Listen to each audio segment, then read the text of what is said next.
অনেকেই আমরা দেখছি যে আমাদের ঘটনা শুনছেন, আমরা তাদেরকে রিকোয়েস্ট করবো যে চ্যানেলটি একবার হয়তো সাবস্ক্রাইব করবেন, যারা সাবস্ক্রাইব করেননি, যারা শুনছেন। তো ঘটনায় চলে যাই। ঘটনাটি ঘটেছিল আজ থেকে প্রায় ৪৩ বছর আগে। কি বলবো, এই ঘটনা এখনো আমাকে তাড়িয়ে নিয়ে বেড়ায়। অমানবিক চিৎকার যখন শুরু হয় তখন প্রায় মধ্যরাত। রহমান হুজুর ঘুম থেকে জেগে উঠলেন। ওনার বাড়ি ছিল মানিকগঞ্জ জেলার কোনো এক গ্রামে। বাড়ি থেকে একটু দূরে ভেসে আসা এক আর্তচিৎকারে সেই রাতে ওনার ঘুম ভেঙে যায়। উনি ওনার তসবিহ আর টুপিটা হাতে করে বাইরে ছুটে গেলেন। রাতের ঠান্ডা বাতাস তার শরীরে যেন ঠান্ডার কামড় বসিয়ে দিচ্ছিল। হুজুর যতই কাছে যাচ্ছিলেন ততই কান্নার আওয়াজ আরও বেড়ে যেতে লাগলো। গ্রামের নদীর তীরে অবস্থিত সাধারণত আর 5টা ঘরের মতো সেখানেও ছিল একটি মাটির ঘর। দূর থেকে দেখা যায় আলো জ্বলছে ঘরের ভেতর। টিনের চালের ফাঁক ফোঁকর ভেদ করে মোমবাতির তীব্র আলো ঠিকরে বের হচ্ছিল। হুজুর একটু সামনে এগোলেন। জানালা দিয়ে ভেতরে উঁকি মেরে দেখেন এবং ভয়ে আতঙ্কিত একটি পরিবারকে দেখতে পান। মেঝেতে হিংস্র চেহারা আর তীক্ষ্ণ চোখের খুব অল্প বয়সী একটি মেয়ে শুয়ে আছে, আর বাড়ির বাকি সদস্যরা শক্ত করে ঘিরে ধরেছে তাকে। তাদের সমস্ত অঙ্গ প্রত্যঙ্গগুলো যেন এক অদৃশ্য শক্তির বিরুদ্ধে লড়াই করছে। এমত অবস্থায় রহমান হুজুর দরজায় টোকা দিলেন। মেয়ের বাবা আব্দুর রশিদ সাহেব দরজা খুলতেই রহমান হুজুর ঘরে ঢুকে চিৎকার করলেন, ফিরে যা জাহান্নামের শয়তান, এই মাসুম বাচ্চাটিকে এক্ষুনি ছেড়ে দে। এই কথা বলে হুজুর কুরআন থেকে তার জানা বিভিন্ন আয়াত পাঠ করতে লাগলেন। আয়াতের দোহাই দিয়ে হুজুর শয়তানকে চলে যাবার নির্দেশ দিলে মেয়েটির কণ্ঠস্বর ও নড়াচড়া কিছুটা ধীর হয়ে গেল, যদিও ভয় এখনো বাড়ির সকলের মস্তিষ্কে বাসা বেঁধে রয়েছে। তার বাবা আব্দুর রশিদ সেখানে হুজুরকে দেখে দরজা ছেড়ে হতাশায় মগ্ন হয়ে হুজুরের দিকে ছুটে গেলেন। হুজুর, দয়া করে আমার রিমাকে সাহায্য করুন। কোনো এক শয়তান তার শরীর কবজা করেছে। আমরা জানি না কি করব, আমরা এই অবস্থায় কি করব কিচ্ছু বুঝতে পারছি না। সে অনুনয় করে। হুজুর শান্তভাবে মাথা নাড়লেন আর রিমাকে ঘরের ভেতরে নিয়ে গিয়ে পরিষ্কার পোশাক পরিয়ে অজু করিয়ে পবিত্র করে রাখলেন। এও বললেন যে কোন জালিম এই মাসুম বাচ্চাটিকে কষ্ট দিচ্ছে, আমি দেখব। কিছুক্ষণ পর হুজুর রিমার ঘরে প্রবেশ করলেন। ভেতরে ঢুকেই উনি রিমাকে প্রচন্ড জোরে কাঁপতে দেখলেন। এখনো তার চোখ তীক্ষ্ণ, খোলা। তার চোখের এই তীক্ষ্ণতা দেখতে এমন ছিল যে এই চাউনি এই পৃথিবীর কোনো মানুষের নয়। তার মুখ বন্ধ, তবুও তার চোয়াল থেকে কেমন যেন গমগমে একটা আওয়াজ বের হচ্ছে। হঠাৎ অস্বাভাবিক চিৎকার দিয়ে সে বলল, পাঠানো হয়েছে। উপস্থিত তার পরিবারের সকলের মেরুদণ্ডের নিচে কাঁপুনি দিয়ে উঠল। হুজুর জিজ্ঞেস করলেন রিমার বাবাকে যে আসলে তার কি হয়েছে। উনি বললেন, হঠাৎ করে ঘন্টা কয়েক ধরে রিমার এমন অবস্থা, মিনিটে মিনিটে আরো খারাপ থেকে আরো খারাপের দিকে যাচ্ছে। কিছুক্ষণ ধরেই সে অস্বাভাবিক আচরণ করছিল। প্রথমে সে নানান ধরনের অদ্ভুত দুঃস্বপ্নের কথা বলতো আমাদের, তারপর নানান ধরনের উল্টাপাল্টা আগা মাথা ছাড়া কথা বলতে শুরু করে। আস্তে আস্তে সে রাতে ঘুমানো বন্ধ করে দিয়েছিল একেবারেই। না ঘুমিয়ে ঘুমিয়ে চোখ দুটো দেখতে কেমন যেন শয়তানের মতো হয়ে গিয়েছে। খাওয়া দাওয়া বন্ধ করে দিয়েছিল। দিনরাত নাকি সে কারোর জন্য অপেক্ষা করত আর বলতো, 12 জন, মাত্র 12 জন। কারা 12 জন, কি বা তাদের পরিচয়, কিছুই আমরা জানি না। রাত বিরেতে চিৎকার চেঁচামেচি করা থেকে শুরু করে নানাবিধভাবে পরিবারের সবাইকে আক্রমণ করা, আরো কত কিছু করে সে বলতো এগুলো নাকি একটা পরীক্ষা। 12 জনের জান কবজ করে কেউ একজন আসবে, কিন্তু কে সেটা জিজ্ঞেস করলে রাগী গলায় হেসে ফিসফিস করে বলতো, মৃত্যু। হুজুর, আমার মনে হয় কোনো শয়তান তাকে বশ করেছে, আপনি ওকে বাঁচান। ও আমার খুবই আদরের মেয়ে, বাঁচান মেয়েটাকে হুজুর, চাপা গলায় বললেন রশিদ সাহেব। হুজুর রশিদ সাহেবের কাঁধে আশ্বাস দিয়ে হাত রাখলেন আর রিমার মাথার কাছে ঘেঁষে বসলেন। হুজুর রিমার চুলে আলতো করে হাত বুলিয়ে দিলেন আর বললেন, মাথা ঠান্ডা করো মা, কোনো ভয় বা কোনো প্রকার ক্ষতি নেই। রিমা রাগে গজগজ করতে করতে বলল, হুজুর, এখন তোর কাছে আসবে। হুজুর রিমাকে বলল, কে আসবে? হে শয়তান, তুই অপবিত্র। এই পবিত্র শরীরে এটা কি অভিশাপ দিয়েছিস তুই? যতই নিষ্পাপ হবার ভান ধরিস না কেন, তুই শয়তান, তোর নিকৃষ্ট স্বভাব প্রকাশ কর। হুজুরের কথায় রিমার কোনো ভ্রুক্ষেপ হল না। রিমার মুখ তার অস্বাভাবিক গতিবিধি অব্যাহত রেখেছে। কিছুক্ষণ পর হঠাৎ ভারী এক কণ্ঠস্বর উত্থিত হয় রিমার মুখ দিয়ে, যা আসলে তার নয়। বোকা হুজুর, তুই আমাকে হারাতে পারবি না। আমি জুলকারনাইন, আমি মালিক। আজ রাতে এই মেয়েটিকে আমার ইচ্ছে মতো কষ্ট দিয়ে মারব। হুজুর কুরআনের আয়াত উচ্চারণ করে শয়তানকে সাবধান করে বললেন যে তার খেলা এখানেই শেষ।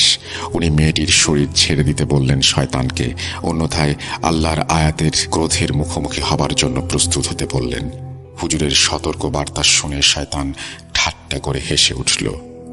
খুব ভালো।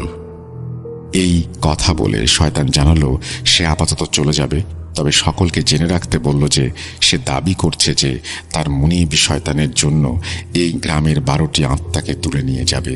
হুজুর যেন পারলে তাদের সবাইকে বাঁচিয়ে দেন। এই কথা বলার সাথে সাথেই রিমার শরীর হিংস্রভাবে কাঁপতে শুরু করে এবং আস্তে আস্তে স্থির হয়ে যায়।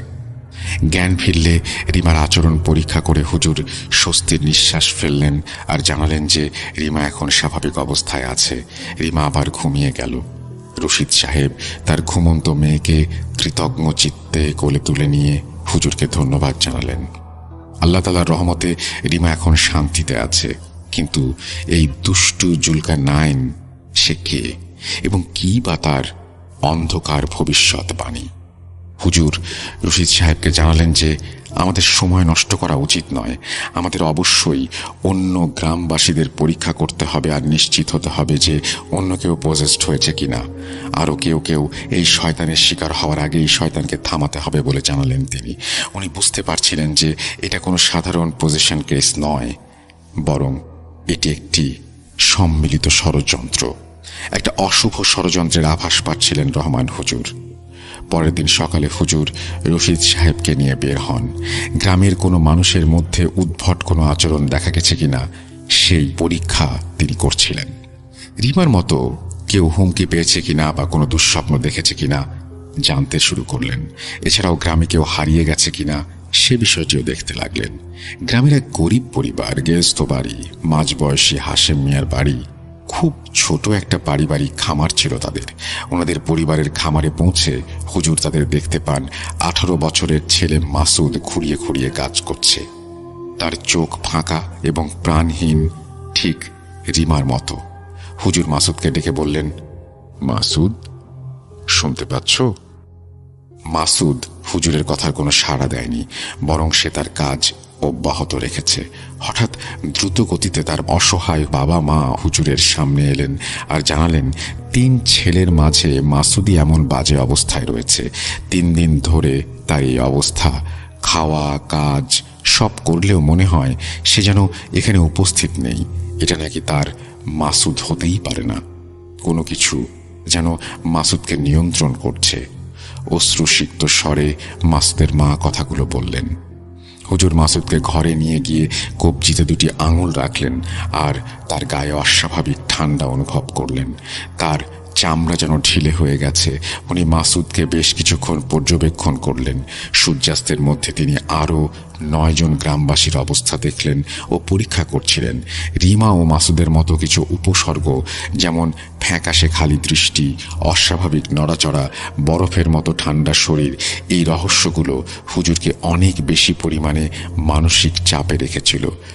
জুলকারনাইনের ভয়ানক ভবিষ্যৎবাণী আসলে সত্যি না মিথ্যা সেটা জানার জন্য উনি মরিয়া হয়ে গিয়েছিলেন। এসব ভাবতে ভাবতে ক্লান্ত হয়ে হুজুর রাত্রি যাপনের জন্য তার বাসায় ফিরে আসেন। বাসায় ফিরে নামাজ আদায় করলেন এবং চিন্তা করতে লাগলেন। উনি বাইরে চাঁদের দিকে তাকাচ্ছিলেন। উনি দেখলেন চাঁদ ওঠার সাথে সাথে ওনার গ্রামটা যেন এক কালো অন্ধকারে ঢেকে যাচ্ছে।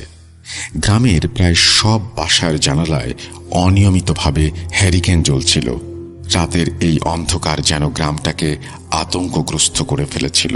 হুজুর জানতেন যে যুদ্ধে তিনি জড়াচ্ছেন সেই যুদ্ধ তার সাহস এবং ভয় উভয়কেই পরীক্ষা করবে। যুদ্ধের আগেই কোনো মতে সম্ভাব্য কোনো সমাধান খুঁজতে মরিয়া হয়ে যাচ্ছিলেন হুজুর। সাধারণ রুকাইয়ার বাইরে গিয়েও উনি এই শয়তানি শক্তির সাথে যুদ্ধ করতে রাজি।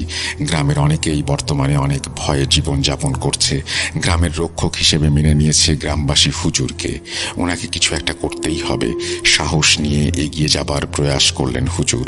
এই লড়াই গ্রাম ও মানুষকে বাঁচাবার লড়াই, এই লড়াই শয়তানকে পরাজিত করার লড়াই।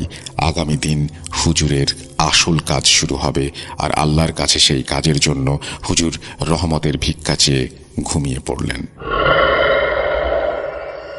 অধ্যায় 2, শয়তানের মুখোশ উন্মোচন।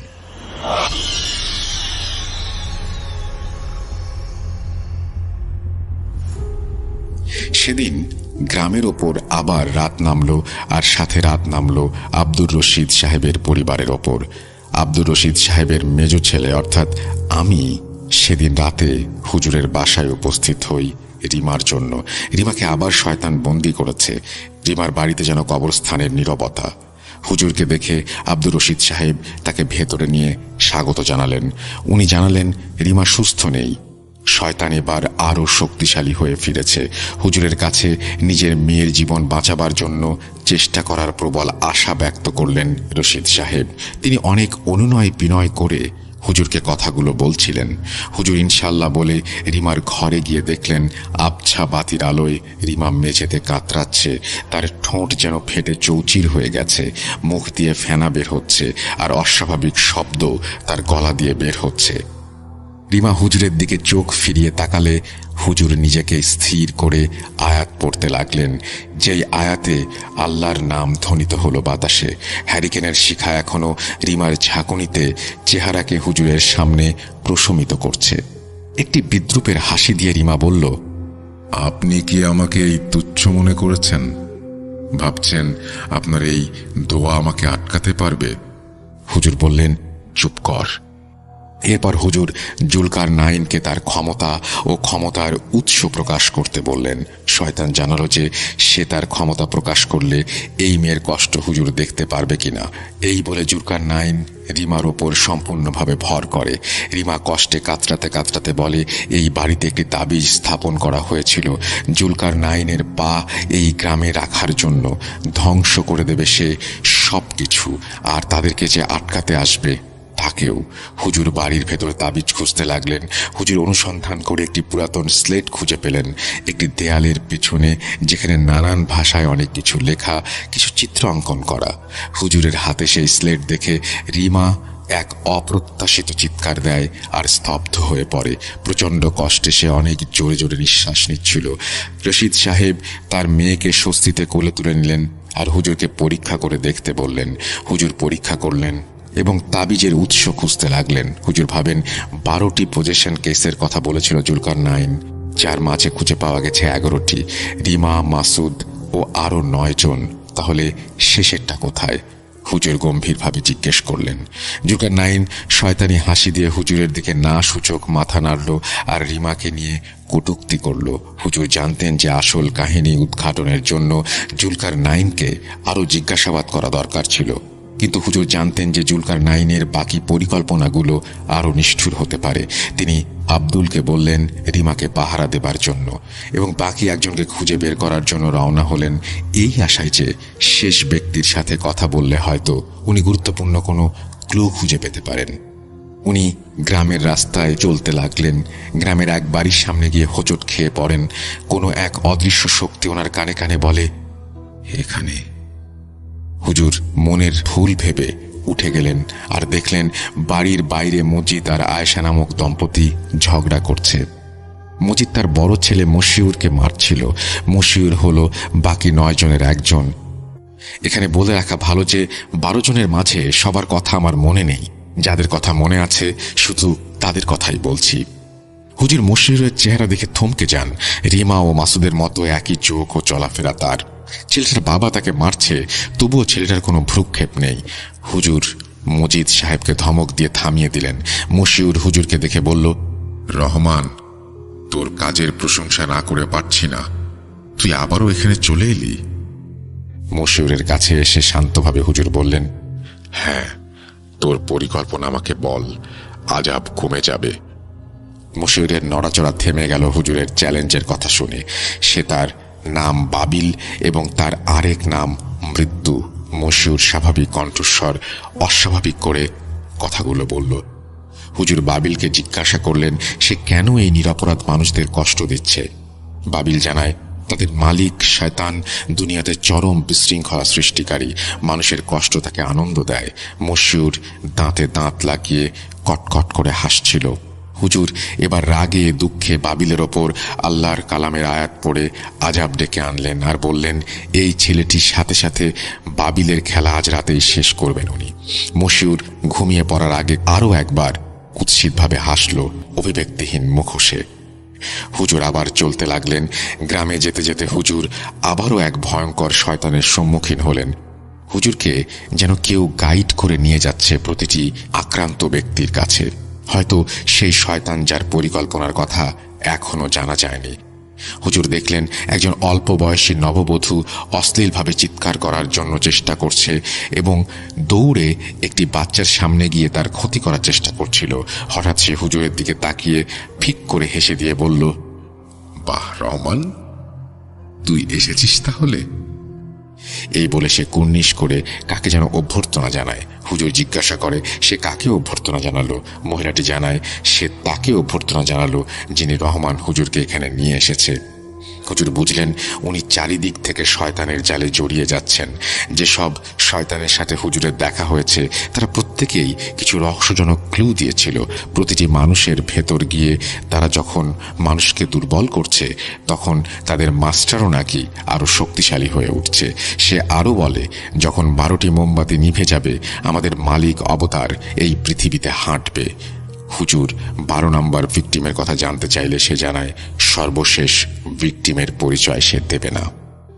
রাত নামে ক্লান্ত স্থির হয়ে হুজুর রিমার কাছে ফিরে আসেন। রশিদ সাহেব তাকে জানালেন যে শয়তান দুর্বল হয়েছে, কিন্তু সে বলেছে তার কাজ হচ্ছে গুমরাহ আর বিলম্ব করা। তার কাজ নাকি প্ল্যান মতোই এগিয়ে যাচ্ছে। হুজুর চুপ করে তাদের পরবর্তী পদক্ষেপ নিয়ে চিন্তা করছিলেন। তখন রশিদ সাহেবের বাসার দরজায় কড়াঘাতের শব্দ হলো। গ্রামের গোরখোদক সিদ্দিক দৌড়ে দরজার ভেতরে চলে গেল আর হুজুরকে বলল, হুজুর তাড়াতাড়ি আসুন, দাফনের সময় ভয়ঙ্কর কিছু ঘটেছে। হুজুর ও রশিদ একসাথে একটা গলিতে ঢুকে সিদ্দিককে অনুসরণ করতে লাগলেন। কবরস্থানে পৌঁছে তারা ভয়ে থমকে গেলেন। চাঁদের আলোতে দেখা গেল সদ্য খনন করা একটা কবরে একটি কঙ্কাল শুয়ে আছে। কিন্তু এ কিভাবে সম্ভব? হুজুর কিছুটা মুষড়ে পড়লেন এই ভেবে যে উনি কি করবেন। অধ্যায় 3, রুকাইয়া যুদ্ধ।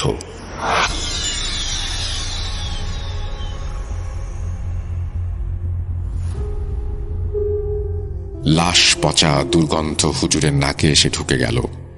ভয়ঙ্কর মাটি এমনভাবে দুপাশে সরে যাচ্ছিল যেন বড় কোনো কীট তার ভেতর থেকে বের হয়ে আসবে এখনই। হঠাৎ এক অপরিচিত লোক কোথা থেকে যেন দৌড়ে এসে সেই কবরে শুয়ে পড়ে। সেই ব্যক্তিটি কবরে থাকা কঙ্কালের হাত ধরে টেনে বের করে আনলো। হাড়গুলি খুলে খুলে পড়ছিল কঙ্কালের শরীর থেকে। ক্ষুধার্তের মতো সেই লোক হুজুরের দিকে তাকিয়েছিল শয়তানি চেহারায়। অপরিচিত লোকটি কঙ্কালটি দেখিয়ে বলল, সুন্দর না? আমি এই কঙ্কালের শরীরে প্রবেশ করে আপনাদের মাঝে চলতে চাই আরেকবার। লোকটার কণ্ঠটা কেমন যেন। হুজুর আল্লাহর নাম নিয়ে শয়তানের ভুল ধরিয়ে দিয়ে বললেন, মৃত ব্যক্তি এই দুনিয়াতে আর কখনো হাঁটতে পারে না। এই বলে হুজুর শয়তানকে সেই অপরিচিত ব্যক্তিটিকে মুক্ত করে দিতে বললেন। মৃতদেহটি মাথা কুঁচকে যাচ্ছিল আর ঘাড়গুলো ভয়ঙ্করভাবে ফেটে যাচ্ছিল এবং সে বলল, আমি জুনাস। এই ব্যক্তি একটি অপবিত্র কালো জাদু করে আমাকে ডেকেছিল আর আমি তার ডাক মঞ্জুর করেছি। হুজুর চিৎকার দিয়ে বললেন, মিথ্যুক শয়তান, কোন জীবন্ত ব্যক্তি এমন ভয়াবহতা কামনা করে না। এই মৃত কঙ্কাল ও এই ব্যক্তিকে ছেড়ে দে। খুব ভালো, জুনাস যাবার আগে বলে যায় যে এত রাতে আরো বেশি খারাপ পরিস্থিতির সম্মুখীন হতে হবে তাকে শীঘ্রই। হুজুর বুঝলেন উনি আরো একজন শয়তানের হাত থেকে আরো একজনকে মুক্ত করলেন। এরপর হুজুর রশিদ সাহেবকে দিয়ে সেই অপরিচিত ব্যক্তিটিকে তার বাড়িতে পাঠিয়ে দিলেন।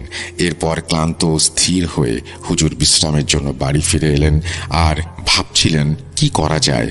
উনি জানেন যে আস্তে আস্তে প্রতিটি নতুন রাত নতুন সব আতঙ্ক নিয়ে উপস্থিত হচ্ছে সবার মাঝে। উনি বাইরে তাকালেন, আকাশে চাঁদ উঠেছে। চাঁদের ফ্যাকাশে আলোতে হুজুর তার ঘরের দরজায় নখের আঁচড় অনুভব করলেন। উনি উঠে গিয়ে দরজা খুলে দেখেন গ্রামের মধ্যবয়স্ক যুবক বাঁধন তার দরজার সামনে 2 হাত বুকের কাছে নিয়ে কুঁজো হয়ে দাঁড়িয়ে আছে। তার চোখ সম্পূর্ণ খোলা। আমাকে ভেতরে ঢুকতে দে। তার মুখ খুবই বিদঘুটে, গলার আওয়াজগুলো কেমন ভাবে যেন বের হচ্ছিল। হুজুর কিছুটা বিচলিত হয়ে জিজ্ঞেস করলেন সে কি চায়। বাঁধন জানায় সে এখন হুজুরের সঙ্গ চায়। এই কথা শুনে হুজুর ভয়ে পিছু হটেন আর টেবিল থেকে পড়া পানি ছিটিয়ে দিলেন বাঁধনের ওপর। পানি গায়ে লাগার পর হুজুর তাকে ধাক্কা দিয়ে দরজার বাইরে বের করে দেন আর দরজা বন্ধ করে দেন। দরজার বাইরে থেকে হিংস্র প্রাণীর গর্জন ভেসে আসছিল। দরজার তালা দিয়ে হুজুর বিচলিতভাবে আল্লাহর কাছে সাহায্য চাইলেন। বহু কষ্টে ওই রাতটা তিনি পার করলেন। ফজরের আজান দিলে উনি নামাজ পড়লেন আর ভাবলেন সত্যিকারের যুদ্ধ আস্তে আস্তে শুরু হতে যাচ্ছে। সূর্যের আলো ফোঁটার সাথে সাথে হুজুর ঘর থেকে বেরিয়ে পজেসড কেসের ভিকটিমদের বাড়িতে বাড়িতে উপস্থিত হলেন এই আশায় যে নতুন কোনো ক্লু পাওয়া যাবে। কিন্তু কেউ তাকে কোনো তথ্য দিতে পারল না। সবার একই কথা, সেই সময় যা হয়েছিল কিছুই তাদের মনে নেই। তাদের এমন মনে হয়েছে যে তারা গভীর ঘুমে আছে। এরপর হুজুর গতরাতে ওনার বাসায় আসা বাঁধনের বাড়িতে উপস্থিত হন। উনি দেখলেন বাঁধনকে ঘরের ভেতরে আটকে রাখা হয়েছে আর তাকে আটকে রেখে তার পরিবারের লোকজন সবাই কাঁদছে। বাঁধন হুজুরকে দেখে জিজ্ঞাসা করে কাল রাতে হুজুরের কেমন ভয় লেগেছিল। হুজুর বাঁধনের ঘরে ঢুকে বাঁধনের রুকাইয়া করে বাঁধনকে সুস্থ করে দেন। হুজুরের মনে হলো শয়তানগুলো যেন নিজ ইচ্ছায় সবার দেহ ত্যাগ করে চলে যাচ্ছে। কিন্তু কেন? ওদের আসল প্ল্যান কি? কোনোভাবেই তিনি ধরতে পারছিলেন না। হুজুর নিজ মনে হেঁটে বাড়ি ফিরছিলেন। এমন সময়ে একটি বাড়ির জানালা থেকে কেউ একজন মেয়েলি কণ্ঠে হুজুরকে ফিসফিস করে বলে, রহমান, এদিকে আয়। মেয়েটিকে হুজুর চিনতে পারলেন, তার নাম সালমা।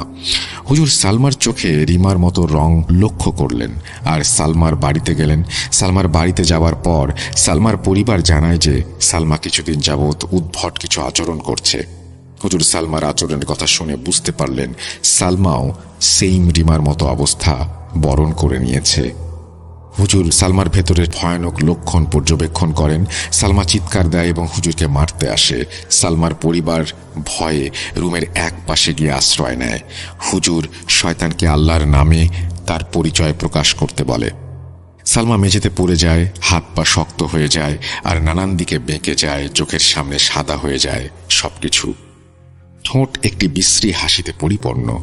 হুজুর কড়া ভাষায় বললেন, তোর খেলা এখানেই শেষ। এই বলে হুজুর আবারও রুকাইয়ার আয়াত পড়া শুরু করলেন সেই শয়তানকে মেয়েটির শরীর থেকে ছাড়িয়ে দেবার জন্য। শয়তান হাসি দিলে হুজুর আয়াত পড়েন আর চিৎকার করে বলেন, মেয়েটিকে ছেড়ে দে, নয়তো আল্লাহর গজবের সম্মুখীন হতে হবে তোকে। চিৎকার দিয়ে সালমার শরীর সে ত্যাগ করে। সালমা মেঝেতে পড়ে যায় আর মাথায় আঘাত পায়। সে কাঁপছিল প্রচণ্ডভাবে। হুজুর সালমার চিকিৎসা করলেন এবং তার জন্য আল্লাহর কাছে দোয়া করলেন। হুজুর ভেবেছিলেন এই একটা বিজয় আসলে অস্থায়ী ছিল যতক্ষণ না প্রধান শয়তানের ওপর বিজয় প্রাপ্ত হচ্ছেন তিনি। সেদিন সন্ধ্যায় দিনের আলো প্রায় নিভু নিভু। এমন সময় হুজুরের মনে হলো নানান রকমের ছায়া তার আশেপাশে ঘোরাফেরা করছে। সূর্যাস্তের পর রাস্তা এবং মাঠের মধ্য দিয়ে উদ্দেশ্যহীনভাবে হুজুর হাঁটছিলেন ও ছায়ামূর্তিগুলোর গতিবিধি বোঝার চেষ্টা করছিলেন। হাঁটতে হাঁটতে নদীর পাড়ে চলে আসলেন হুজুর। একজন যুবককে দেখতে পেলেন যে হাতে একটি কুড়াল নিয়ে বাতাসে দোলাচ্ছিল এবং বন্য জন্তুর মতো গর্জন করছিল। হুজুরকে দেখে সে বলল, কি রহমান, এখনো খুঁজে যাচ্ছিস তুই? আল্লাহর কালামের পবিত্র আয়াত উচ্চারণ করে হুজুর বললেন, এই ছেলের ভেতর যে শয়তান আছে উনি তার সাথে কথা বলতে চান। হুজুরের কথা শুনে যুবকের অস্বাভাবিক নড়াচড়া থেমে গেল আর তার চোখ দুটো চকচক করতে লাগলো লালচে অন্ধকারে। আমি জাহাঁ আকা, ঝগড়ার রাজা। আমার মাধ্যমে এই গ্রামের পুরাতন অভিশাপ আবার পুনর্জন্ম নেবে। আবারও এক আগামাথা ছাড়াই কথা শুনে হুজুর বিরক্ত হয়ে গেলেন এবং তার কনিষ্ঠ আঙ্গুল চেপে ধরে আল্লাহর কালামের মাধ্যমে শয়তানকে যুবকের দেহ ত্যাগ করে চলে যেতে বললেন। শয়তান যুবকের মুখ দিয়ে একটি বিদঘুটে হাসি দিয়ে যুবকের শরীর ত্যাগ করে। যুবকটি মাটিতে পড়ে অজ্ঞান হয়ে যাওয়ার আগে কেঁপে উঠছিল আর তার কুড়াল তার হাত থেকে পড়ে যাচ্ছিল। হুজুর অচেতন যুবকের জ্ঞান ফিরিয়ে তাকে বাসা পর্যন্ত পৌঁছে দিয়ে আসেন।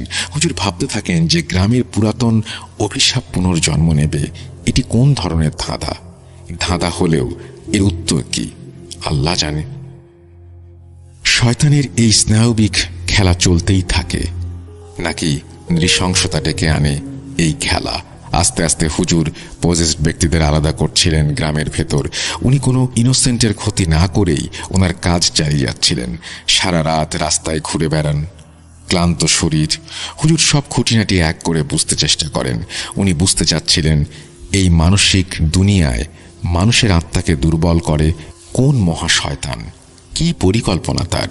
হুজুর বুঝতে পারছিলেন যে চূড়ান্ত লড়াই শুরু হচ্ছে খুব দ্রুত। অধ্যায় 4, পরিণতি।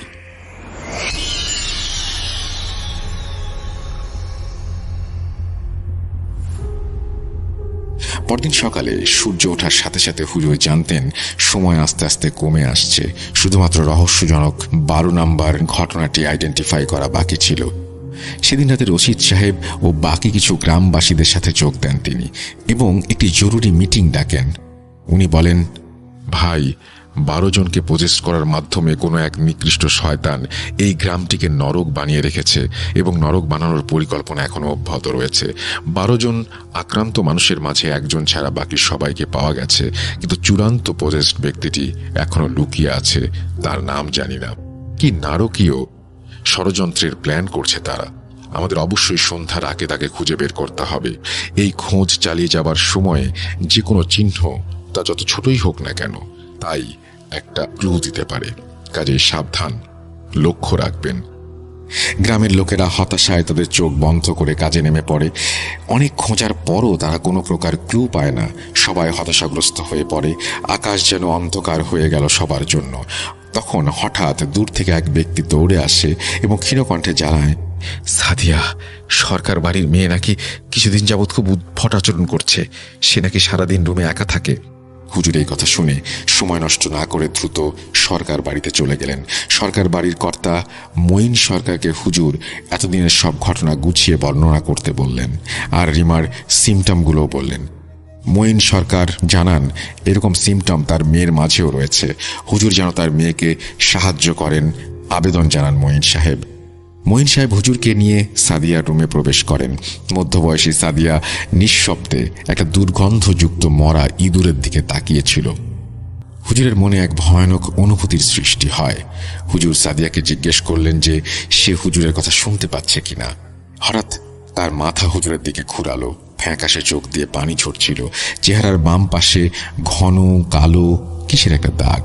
সাদিয়া বলল, বাহ বাহ বাহ, রহমান, শেষ পর্যন্ত আমাকে খুঁজে বের করেই ছাড়লি। যাই হোক, ভুল করছিস আমাকে খুঁজে। তোর প্রশ্ন হবে আমার নাম কি, কেন এসেছি, তাই তো? তবে শোন, আমার নাম কামিরা। তোর সর্বনাশের মালিক আমি। সাদিয়ার আওয়াজ যেন কেমন গম্ভীর হয়ে যাচ্ছিল। হুজুর বললেন, তোর সবকিছু শেষ এখানে। হুজুর গর্জে উঠলেন আর চিৎকার করে আল্লাহর নামে রুকাইয়া করতে শুরু করলেন সাদিয়ার দেহ ত্যাগ করানোর জন্য। কামিরা উন্মাদের মতো সাদিয়ার মুখ দিয়ে কথা বলছিল। সে জানালো যে দোয়া পড়ে তাকে হুমকি দেয়া হচ্ছে, সেই দোয়া কোনো কাজে আসবে না, কারণ এখন নাকি অনেক দেরি হয়ে গেছে। সে জানায় মধ্যরাতের জন্য সে কিছু রিচুয়াল প্ল্যান করেছে, যার মাধ্যমে তাদের ওস্তাদ শয়তানের আচার অনুষ্ঠানের মাধ্যমে পূর্ণ মহিমায় এই দুনিয়ায় আবার অবতরণ করবে। তার দুনিয়ায় আসাটা কেউ নাকি ঠেকাতে পারবে না। মঈন সাহেব মেয়ের এই অবস্থা দেখে কাঁদছিলেন আর হুজুরের কাছে তার মেয়েকে বাঁচানোর জন্য অনুরোধ করছিলেন। হুজুর জানতেন যে সর্বশেষ যুদ্ধ বিজয় করেই উনি একমাত্র এই মেয়ে আর গ্রামকে বাঁচাতে পারবেন। ঘরের মাঝে চাঁদের আলো প্রবেশ করছে, এমন সময় হুজুর সাদিয়ার মুখোমুখি হন। উনি সুর করে কোরআনের বিভিন্ন আয়াত পড়তে থাকেন, যা শুনে সাদিয়া মাটিতে লুটিয়ে পড়ে এবং তার মুখ দিয়ে ফেনা বেরিয়ে যায়। উপস্থিত সবাই আল্লাহর নাম নিচ্ছিল। সাদিয়া উঠে বসে, চোখ দুটিতে যেন বিদ্যুৎ চমকাচ্ছে। চাঁদের আলোয় তার ছায়া মাটিতে পড়ে। ইয়া আল্লাহ, কিসের ছায়া এটি? শিংযুক্ত জন্তুর মুখ ছায়ায় স্পষ্ট দেখা যাচ্ছে। সাদিয়া চিৎকার করে ওঠে আর কামিরা তার নিজের রূপে ফিরে আসে। তাবিজ এবং আয়াতকে অস্ত্র বানিয়ে হুজুর কামিরার সাথে রহস্যময় যুদ্ধে যুক্ত হলেন। শয়তান ও হুজুরের এই দ্বন্দ্ব উপস্থিত সকলের মনে এক অজানা ভয়ের সঞ্চার করে দিচ্ছিল। সাদিয়ার চোখে শয়তানি আভা জ্বলে উঠল। সে হুজুরের সামনে এসে হুজুরের গলা টিপে ধরল। তবুও হুজুর থামেনি। গ্রামবাসীরা ওনাকে সাহায্য করছিলেন। সবাই একসাথে আল্লাহর কালাম পড়ছিলেন। সাদিয়া চিৎকার দিয়ে ভেঙে পড়ল। হুজুরকে মৃত্যুর থেকেও খারাপ জীবনের হুমকি দিয়ে কামিরা সাদিয়ার দেহ ত্যাগ করে। সবাই স্বস্তির নিঃশ্বাস ফেলল। লড়াই শেষ। কামিরা তার শেষ রিচুয়াল করে যেতে পারেনি। সকলের মুখে যে একটু একটু করে হাসির ঝলক ফুটে উঠল। গ্রামের লোকেরা যখন আনন্দ করছিল, তখন হুজুর নাকি কিছু জিনিস অনুভব করলেন। উনি ওনার ভেতরে কেমন যেন একটা অন্ধকার অনুভূতি দেখতে পাচ্ছিলেন। কামিরা যেন তার কাজ সম্পূর্ণ করে গেছে বলে মনে হচ্ছে। হুজুর হঠাৎ এমনভাবে মাটিতে পড়ে দাপাদাপি করছিলেন যে ওনার শরীরে আগুন জ্বলছে বলে মনে হচ্ছিল। উনি হঠাৎ উঠে দাঁড়ালেন। হঠাৎ ওনার হাত একদম উল্টে গেল। গ্রামবাসীরা ভয়ে ছোটাছুটি শুরু করলো। হুজুর চাঁদের আলোতে দাঁড়ালেন। ইয়া আল্লাহ, এ যে সাদিয়ার ছায়ার মতো শয়তানের ছায়া। শেষবারের মতো হুজুর কিছু একটা বললেন। না, এটা হতে পারে না, এই বলে উনি নিজের শ্বাস রোধ করলেন। আস্তে আস্তে হুজুরের চেহারায় লম্বা ঘন একটা কালো দাগ ফুটে উঠতে শুরু করলো। চোখ ফ্যাকাশে হয়ে গেল, ঠোঁট ফেটে গেল। হুজুর শয়তানি হাসি হেসে বললেন, বোকার দল, তোরা ভেবেছিলি আমার কৃতদাসের পরাজিত করে আমাকে থামিয়ে দিবি? এরপর হুজুর বললেন, কামিরার ফাইনাল রিচুয়াল সফল হয়েছে। আমি এখন এই দুনিয়ার মাঝে আবার হাঁটছি, তোদের কথিত রক্ষাকর্তা রহমানের শরীরের মাধ্যমে। যাকে রক্ষাকর্তা ভাবছিস, তার শরীরে আমি। কিভাবে এলাম ভাবতে থাক, আজ থেকে আমার রাজত্ব শুরু। এই বলে হুজুর জানালা দিয়ে লাফ দিয়ে পালিয়ে যান। গ্রামের লোকেরা স্তম্ভিত হয়ে গিয়েছিল এই ঘটনা দেখে। তারা বুঝতে পারল যে কোনো এক জঘন্য শয়তানকে পরাজিত করতে গিয়ে তার অনিচ্ছাকৃতভাবে শয়তানের হাতেই নিজেকে সঁপে দিতে হয়েছে। সবাই ভয়ে ভয়ে সরকার বাড়ি ত্যাগ করে চলে যান শেষের রাতের দিকে। সূর্য উঠল গ্রামে। দিনটি যেন এক আজাবের দিন। হুজুরের শয়তানি হাসি এখনো প্রতিধ্বনিত হচ্ছে ক্ষতবিক্ষত বাঁশঝাড় জুড়ে। জানি না এই ঘটনা নতুন কোনো ঘটনার সূত্রপাত করেছিল কিনা বা এরপর কিছু হয়েছিল কিনা, তাও জানা হয়নি। এই বলে সাকিব তার দাদার বলা ঘটনাটি শেষ করলেন। কেমন লাগলো ঘটনাটি অবশ্যই জানাবেন। যদি একটু ভালো লেগে থাকে তবে আমি নিজেকে ধন্য মনে করব। সকলের সুস্থতা কামনা করে আমি মোহাম্মদ সাবিত আলম আজ বিদায় নিচ্ছি। আবারও কথা হবে নতুন কোনো সপ্তাহে, নতুন কোনো এপিসোডে। ভাইয়া ও প্রিয় শ্রোতা, কেমন আছেন আপনারা? আশা করছি মহান আল্লাহ তাআলার অশেষ সহমতে আপনারা সবাই ভালো আছেন এবং সুস্থ আছেন। আমিও আপনাদের দোয়া এবং আল্লাহর রহমতে ভালো আছি, আলহামদুলিল্লাহ। আমি মোহাম্মদ সিফাত আলম, লিখছি চট্টগ্রাম থেকে। আজ 24 নভেম্বর, শুক্রবার। আজ আমরা এক পা করে এগোতে থাকলাম 200 নম্বর এপিসোডের দিকে। মানে তিনি গত সপ্তাহের জন্য ঘটনাটি লিখেছিলেন, আমরা একটা সপ্তাহ পিছিয়ে পড়েছি। যাই হোক, উনি তার ঘটনা যেভাবে শুরু করেছেন সেটাই বলি। আমি রাসেল ভাইয়া সহ টিমের সকলকে ধন্যবাদ জানাই। তিনি তার ধন্যবাদ জানানোর পরে আবারও বলছেন, ঘটনা কালেক্টের প্রসঙ্গে আমি দীর্ঘায়িত কোনো কথা বলবো না, সরাসরি চলে যাব ঘটনায়। আর যাবার আগে রাসেল ভাইয়ের কাছে অনুরোধ, ঘটনায় ভুল ত্রুটি হলে ক্ষমা সুন্দর দৃষ্টিতে দেখবেন।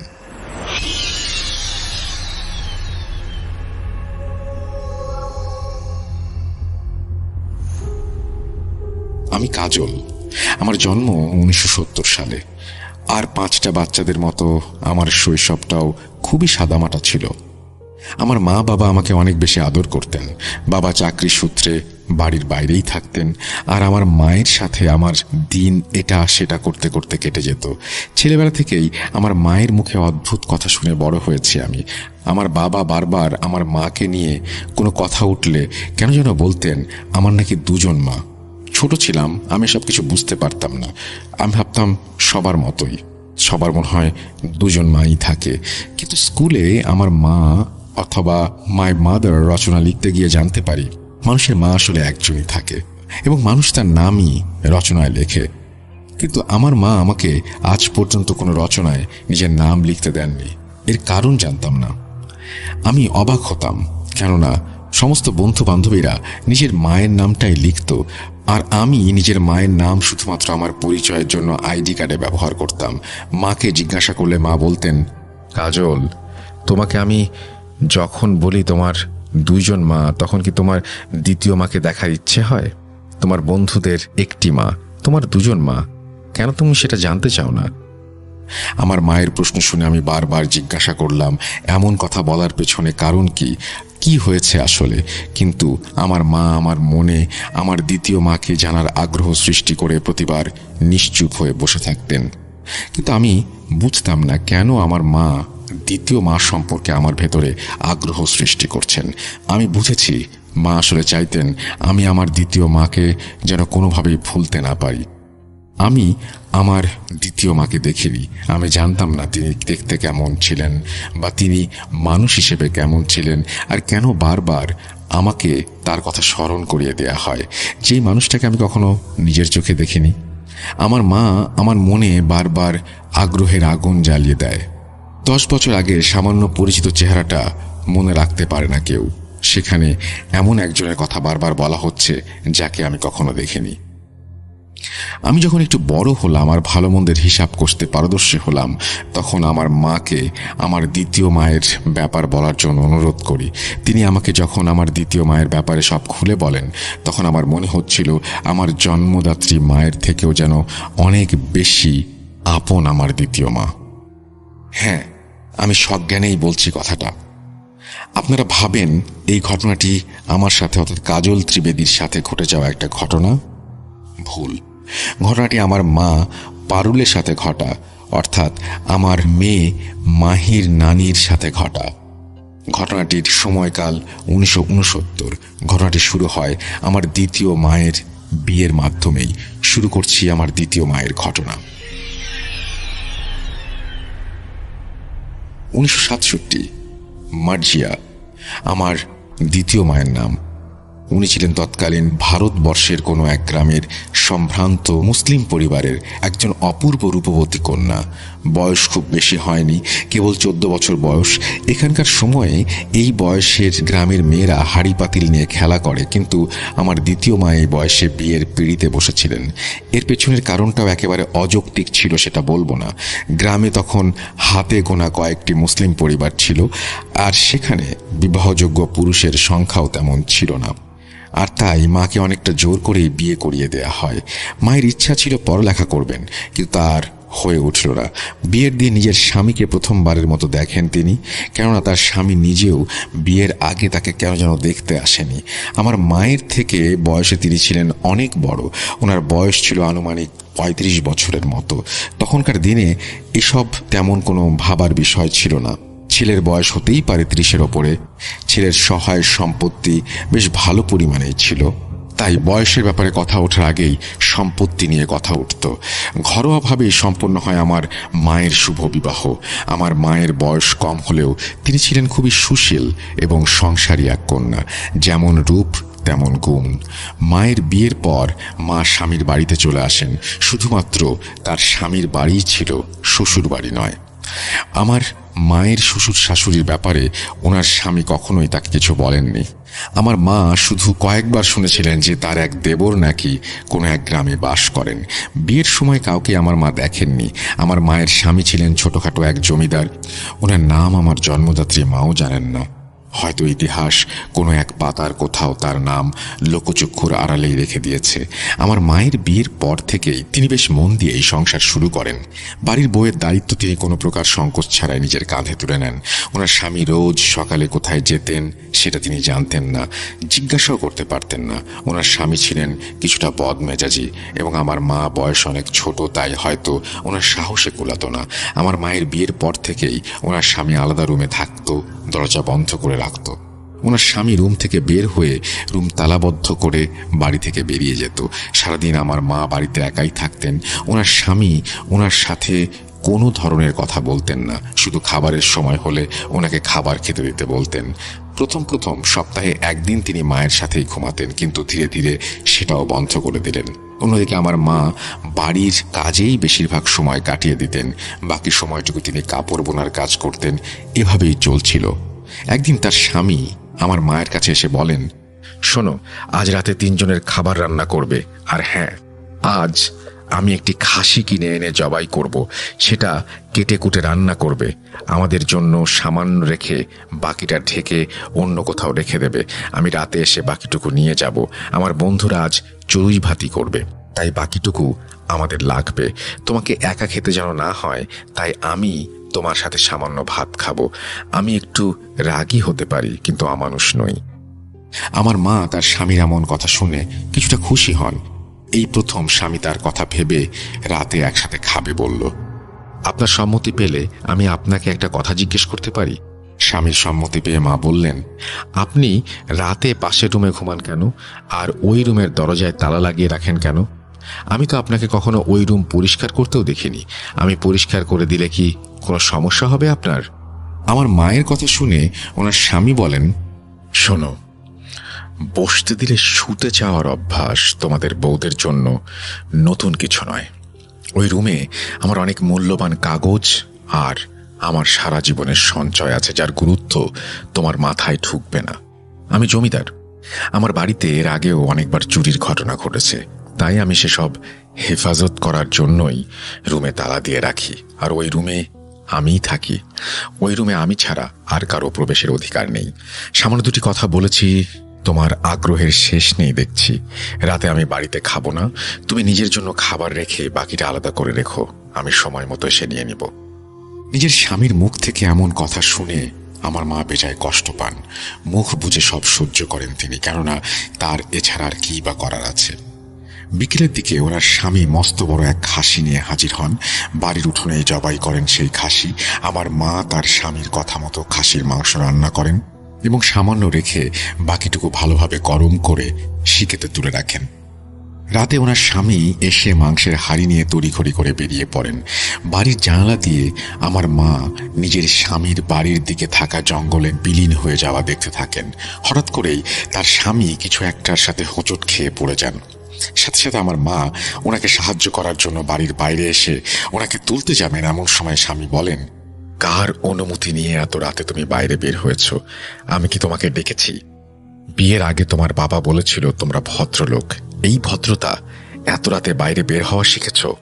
ওনার কথা শেষ হবার আগেই বাড়ির সামনের দিকে থাকা ঝোপঝাড়ের ভেতর থেকে খচখচ আওয়াজ ভেসে আসে আমার মায়ের কানে। স্বামীর আদেশে আমার মা দ্রুত ঘরে চলে যান। আজ আমার মা নিজের স্বামীর ব্যাপারে নতুন এক ব্যাপার লক্ষ্য করেন, যা আগে কখনো দেখেননি। তিনি দেখেন ওনার স্বামীর বাম পায়ের হাঁটুর নিচ থেকে পায়ের গোড়ালি পর্যন্ত একটি লাকড়ি বাঁধা। ওনার পায়ের মাঝের অংশটা নেই বলতে সেখানে মাংস ছিল না, একেবারে চিকন হয়ে যেন হাড়ের সাথে শুধু চামড়া লেগে আছে। এসব দেখে মা বেশ ভয় পেয়ে যান, কিন্তু বরাবরের মতোই মুখে কুলুপ এঁটে বসে থাকতে হয় ওনাকে। উনি ঘরে এসে আবার নিজের স্বামীর চলে যাওয়া দেখতে থাকেন। হঠাৎ তিনি খেয়াল করেন আবছা অন্ধকারে ওনার স্বামী ঝোপের আড়ালে চলে যাচ্ছেন, আর সেই ঝোপের দিকে 2টি সবুজ আলো জল করছে।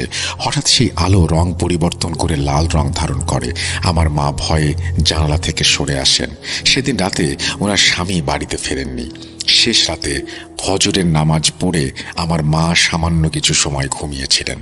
হঠাৎ ভারী গলার চিৎকার শুনে ওনার ঘুম ভেঙে যায়। মা উঠে দেখেন ওনার স্বামী রাগান্বিত হয়ে ওনার দিকে তাকিয়ে আছেন। মা দ্রুত উঠে বসতেই তার স্বামী বলতে শুরু করেন, তোমার কি নিজেকে রানী ভাবার মতো অসুখ করেছে? এত সকালে রানীর মতো ঘুমাচ্ছ যে?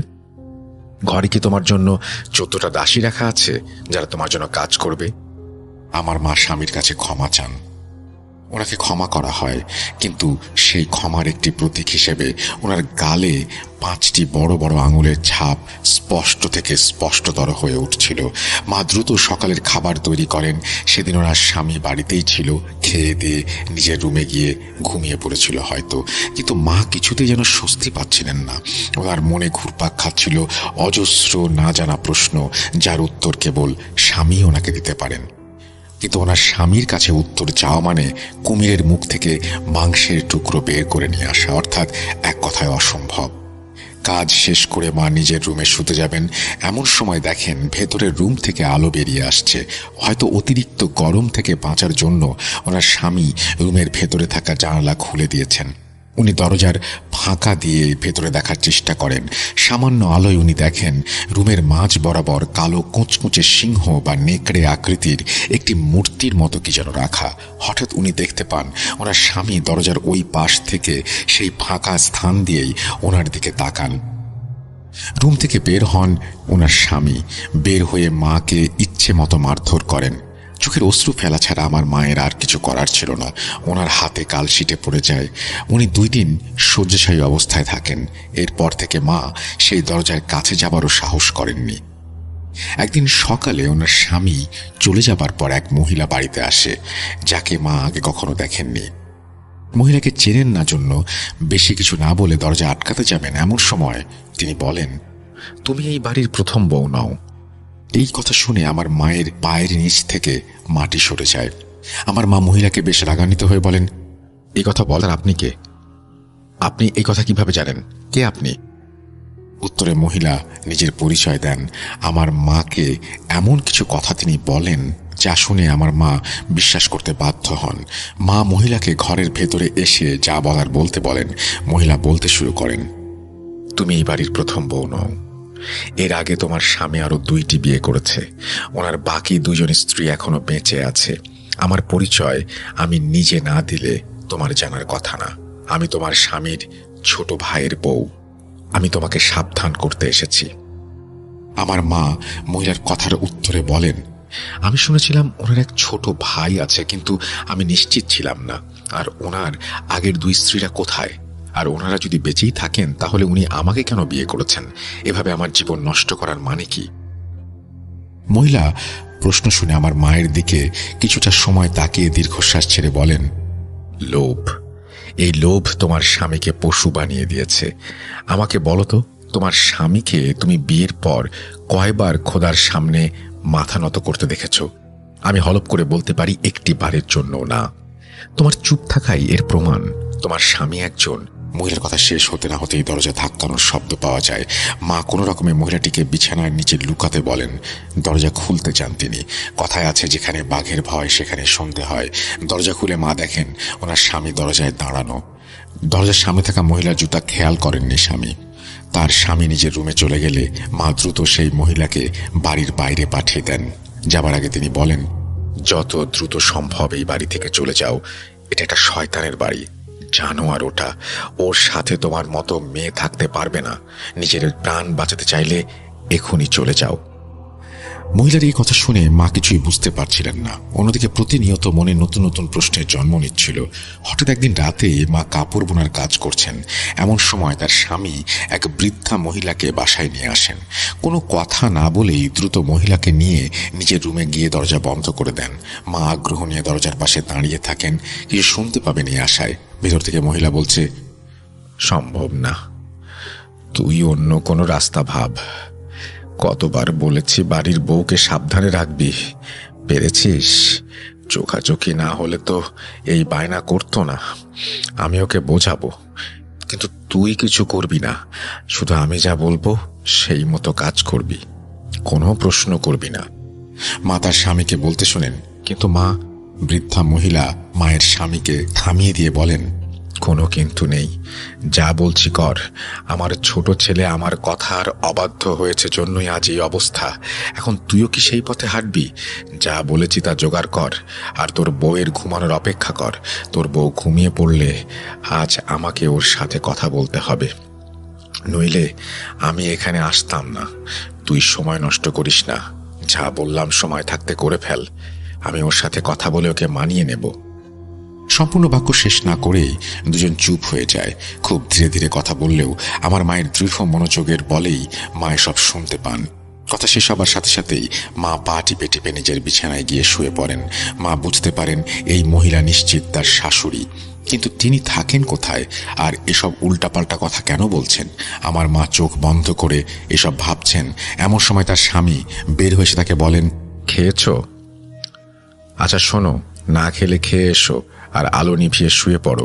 সারাদিন অনেক কাজ করতে হয়, আরাম করে ঘুমাও। এই কথা বলে স্বামী চলে যান এবং তিনি জানান তিনি ঘুমাবেন, কেউ যেন তাকে বিরক্ত না করে। মা এসব নিয়ে ভাবতে ভাবতেই ঘুমিয়ে পড়েন। সকালে ঘুম থেকে উঠে মা রীতিমতো চমকে যান। ওনার স্বামী এক অপরিচিত অল্প বয়সী মহিলাকে বাড়ি নিয়ে আসছেন। বাড়িতে এসে মাকে বলেন এই মহিলা নাকি তার মামাতো বোন। তার মামা মামি নাকি অনেক আগেই মারা গিয়েছেন। মহিলার স্বামী কিছুদিন আগে মারা যাওয়ার মহিলার যাওয়ার কোনো জায়গা নেই আপাতত। মহিলা তাই কিছুদিন এখানেই থাকবেন। তিনি অন্তঃসত্ত্বা। তার স্বামী ওনার যত্নের কোনো ত্রুটি করতে নিষেধ করেন। আমার মা এবারে এসব দেখে মুখ খোলেন। একটা মানুষ ভয় পেতে পেতে আর কত সহ্য করতে পারে? মা বলেন, আপনার পরিবারে কে কে আছে বলুন। আমাকে আপনি আপনার ব্যাপারে কোন কথাটা বলেছেন? আমি আপনার স্ত্রী, কিন্তু আমি আপনাকে চিনি না, জানি না, আপনার সম্পর্কে কিছুই জানি না। আজ আপনি চুপ থাকতে পারবেন না, উত্তর দিন। আজ মায়ের কথা শুনে তার স্বামী রাগ করছেন না। তিনি বললেন, আমি যা করেছি তোমার ভালোর জন্যই করেছি। তোমার ভুলের জন্য আমাকে সব করতে হচ্ছে। আমাকে আমার কাজ করতে দাও। আর কোনো প্রশ্ন করবে না, উত্তর পাবে না জেনেও প্রশ্ন করার কি মানে আছে? এবারেও মাকে চুপ থাকতে হলো। নিজের স্বামীর কথার কাছে এবারেও তার হার স্বীকার করতে হলো। এদিকে মায়ের বিয়ের 2 বছর পার হয়ে যাচ্ছে। সেদিন রাতে খাওয়া দাওয়া শেষ করে মায়ের স্বামী তার বোনকে নিজের রুমে রেখে মায়ের সাথে এসেই ঘুমিয়ে যান। সকালে তিনি বের হয়ে যাবার পর সেই অন্তঃসত্ত্বা মহিলার সাথে মায়ের কথা হয়। মা ওনাকে নিজের পরিচয় দিতে বলেন, কিন্তু মহিলা বারবার মায়ের প্রশ্ন এড়িয়ে যান। মহিলার চেহারাতে কেমন যেন ভয়ের ছাপ। মায়ের অনেক জোড়াজুড়িতে মহিলা বলতে শুরু করেন, দিদি, আমার নাম পারুল। আমার স্বামী 2 মাস আগে মারা গিয়েছেন। আমার অবস্থা খুবই খারাপ। পেটে বাচ্চা নিয়ে 2 বেলা 2 মুঠো খেতে পারি না। রাস্তায় রাস্তায় ঘুরি। আপনার স্বামীর সাথে আমার কয়েকদিন আগে রাস্তায় দেখা হয়। তিনি আমাকে বেশ কিছু টাকা দিয়ে বলেন ওনার বাড়িতে ওনার ঘর পরিষ্কার করার কাজ করে দিতে হবে। কিন্তু দিদি, এই অবস্থায় আমি কিভাবে কাজ করব? আমার 9 মাস চলছে। আমাকে তিনি বলেন সন্তান হবার পর থেকেই কাজ শুরু করতে। এর আগে আমাকে নিজের বাড়িতেই থাকতে বলেন, আর কি কি কাজ করতে হবে তা আপনাকে দেখে শিখতে বলেন। আমি খুশি মনেই আমার সন্তানের মুখ চেয়ে রাজি হই দিদি। কিন্তু কাল রাতে ওই রুমে আমি ঘুমাতে পারিনি। রাতে বারবার 2টি সবুজ আর লাল চোখ আমার সামনে ঘুরঘুর করছিল। ভয়ে চিৎকার দেবার ক্ষমতাও হারিয়ে ফেলেছিলাম দিদি। আপনার স্বামী আমাকে এসব বলতে মানা করেছেন, কিন্তু দিদি আমার খুব ভয় করছে। আমি কি করব বুঝতে পারছি না। এই শুনে মা এবারে নড়ে চড়ে বসেন। তিনি এর শেষ দেখার প্রতিজ্ঞা করেন। দুপুরে রান্না বাদ দিয়েই তিনি পাশের গ্রামে নিজের স্বামীর ভাইয়ের বউয়ের সাথে দেখা করেন। যাবার আগে পারুলকে ভালোভাবে দরজা বন্ধ করে দিতে বলেন। সেখানে গিয়ে তার দেবরের দেখা পান। তার দেবর তাকে জানান, আমাদের পরিবার কখনোই তেমন ধনী ছিল না। ছাপোষা মানুষ আমরা। নুন আনতে পান্তা ফুরোয় অবস্থা। আমার ভাইয়ের মধ্যে লোভ নামক বস্তু ছিল, যার সব হয়েছে আমার মায়ের জন্য। একদিন আমার ভাই কোথা থেকে যেন একটি বই সংগ্রহ করে। এরপর থেকে শুরু হয়। এর আগে 2টি বিয়ে করেছে, 2 বউয়ের সন্তানদের দান করে দিয়েছে। দ্বিতীয় বউ তার সন্তানকে দান করার ব্যাপারটা টের পেয়ে যায়। তাই দান করতে বিলম্ব হওয়াতে পিশাচরূপী শয়তান কোনোভাবে তার পায়ের মাংসে কামড় বসিয়েছে। এরপর থেকে পায়ের অবস্থা তো আপনি জানেনই। এসব করেই এত টাকা পয়সার মালিক হয়েছে সে। এখন সে পিশাচ সাধনা করে। ভাইয়ের সব কর্মকাণ্ড লোকমুখে কুসংস্কারের মতো ছড়ায়। সেই সাথে অনেকবার বিয়ে করতে চেয়েও পারেনি। তোমার খোঁজ পেয়ে তাই দ্রুত তোমাকে বিয়ে করে, কিন্তু তোমার বয়স 18 না হলে তোমার সন্তান উৎসর্গের কোনো যোগ্য হবে না তুমি। তুমি সাবধানে থেকো। বাকি 2 বউয়ের মধ্যে প্রথমজন পাগল হয়ে গেছে, আর দ্বিতীয়জন কোথায় কেউ জানে না। প্রতি 2 বছর পর পর বাচ্চা দান করতে হয়। এবছর কি করবে তাই নিয়ে হয়তো ভাবছে। মা এসব শুনে বলেন, ভাই, এবার আর ভয় পেলে চলবে না, কেননা এসব শুধু আমার জীবনের প্রশ্ন নয়। আমাকে সব জানানোর জন্য ধন্যবাদ। আসি। মা তার স্বামীর ভাইয়ের কথা বিশ্বাস করেন, কেননা তার স্বামীর আচরণ এসবের সত্যতা প্রমাণ করে। বিকেলে বাড়ি ফিরে এসে পারুলকে সব জানান। পারুল এবং মা বুঝতে পারেন পারুলকে কেন এখানে আনা হয়েছে। কথা শেষে 2 রাকাত নফল নামাজ পড়ে তিনি হাতুড়ি দিয়ে নিজের হাতে রুমের দরজা সজোরে আঘাত করে ভেঙে ফেলেন। রুমে প্রবেশ করে মা দেখেন নেকড়ের মতো একটি মূর্তি রুমের মাঝখানে রাখা, আর বিভিন্ন স্থানে নকশা করা। নেকড়ে মূর্তির চোখ দুটি সবুজ হয়ে আছে। মাকে দেখার সাথে সাথে সেই চোখ লাল হয়ে যায়। মা নিজের স্বামীর আসার অপেক্ষা করতে থাকেন। সন্ধ্যায় তার স্বামী এসে সব দেখে বাকরুদ্ধ হয়ে যায়। তিনি বারবার পারুলকে বাইরে নিয়ে যেতে চাচ্ছেন।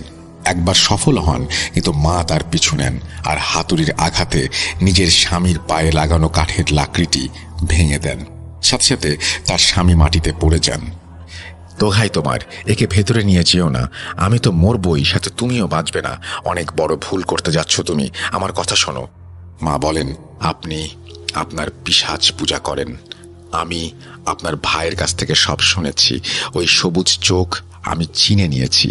আপনি পারুল আর ওর পেটের বাচ্চার জন্য এই সমস্ত কিছু করছেন, তাই না? এ কথা শুনে স্বামী বলেন, হ্যাঁ, আমি পিশাচ পূজা করি।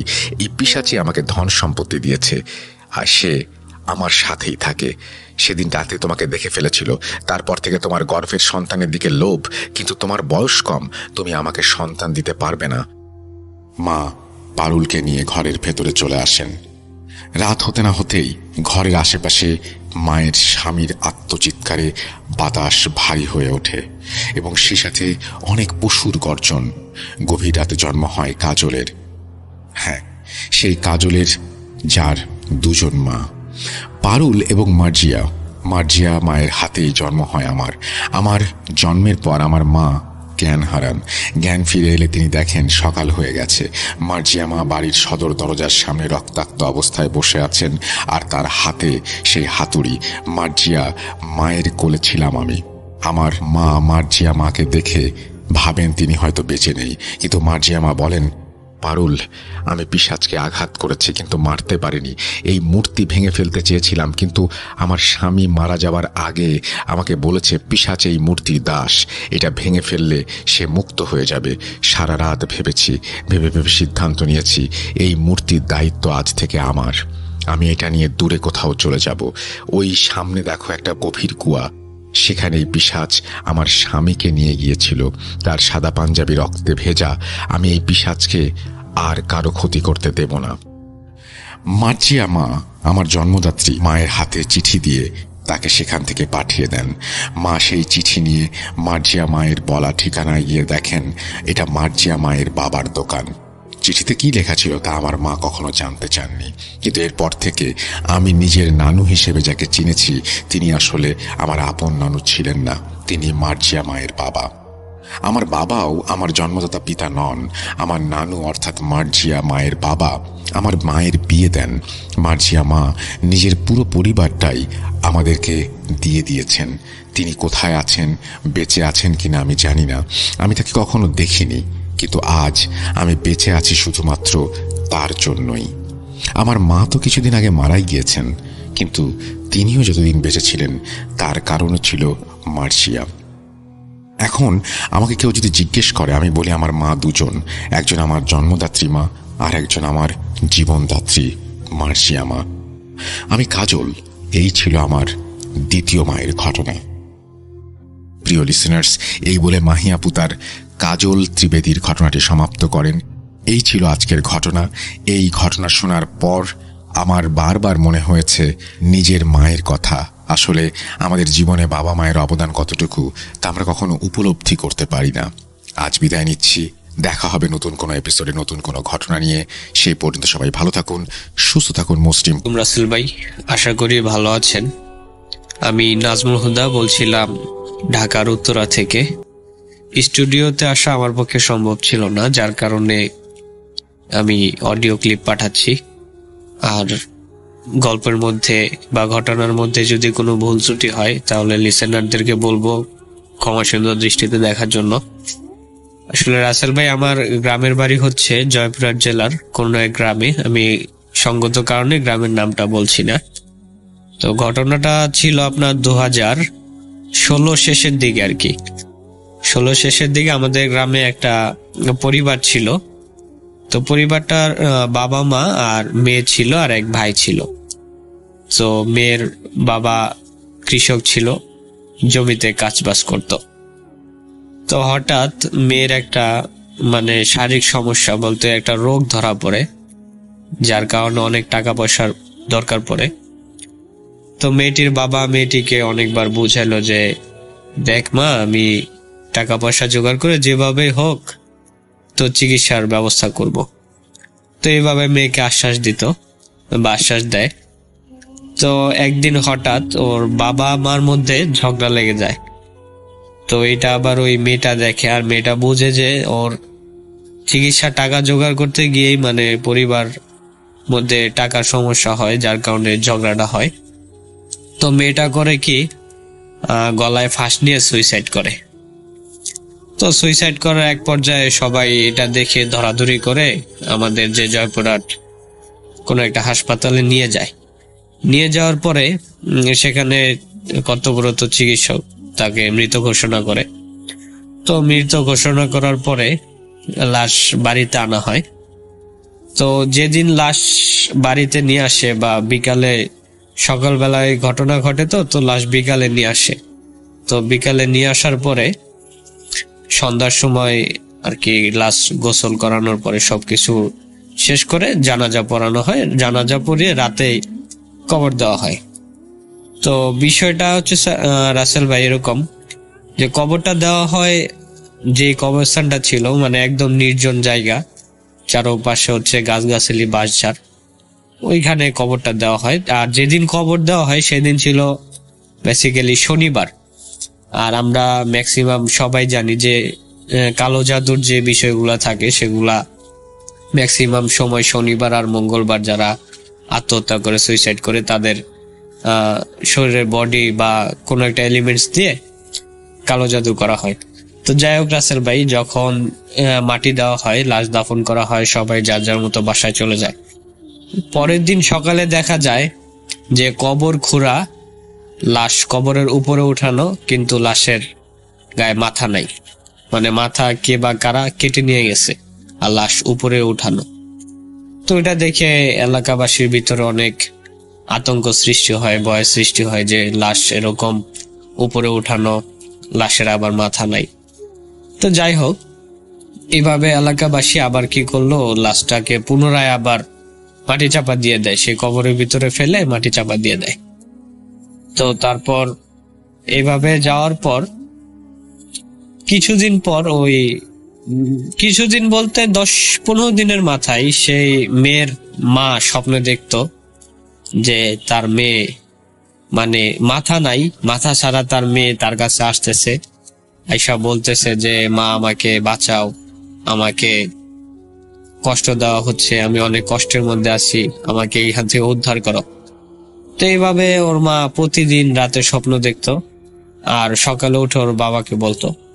তো ওর বাবা বলতো হয়তো তুমি রাতে ভুলভাল স্বপ্ন দেখছো, এটাই এরকম কিছু। পরের দিন যখন আবার ওর মা বাবা রাতে ঘুমায়, ঘুমানোর পর ওর মা খেয়াল করতেছে যে এটা স্বপ্ন না, মনে হচ্ছে যে বাস্তবেই ওদের ঘরের পিছনে মানে জানালার ওখানে কেউ দাঁড়ায় আছে। মানে এটা উনি ফিল করতেছে যে বোঝা যাচ্ছে যে জানালার পিছনে কেউ একজন দাঁড়ায় আছে। তো এইসব দেখতে দেখতে ওই রাতে আর কিছু বলে না। সকালে উনি উনার ওই মেয়ের বাবাকে বলে যে আমি গতকাল রাতে এরকম এরকম ফিল করতেছি যে জানলার পাশে কেউ দাঁড়ায় থাকে। তো এগুলা যাওয়ার পরে এটা তো ওর ফ্যামিলির সাথে হইলো। তো ওদের যে বাসা বা ওই কবরস্থানের ঠিক কিছু দূর মানে মোটামুটি আপনার কতটুকু হবে, আধা কিলোমিটার দূরে একটা ইটের ভাটা ছিল। তো তো ইটের ভাটায় শ্রমিকরা সারাদিন কাজ করতো, আপনার সন্ধ্যা পর্যন্ত কাজ করতো, যারা ইট বানাইতো আর কি, যে মাটি দিয়ে দিয়ে ইট বানায়, তো ওরা সন্ধ্যা পর্যন্ত কাজ করতো।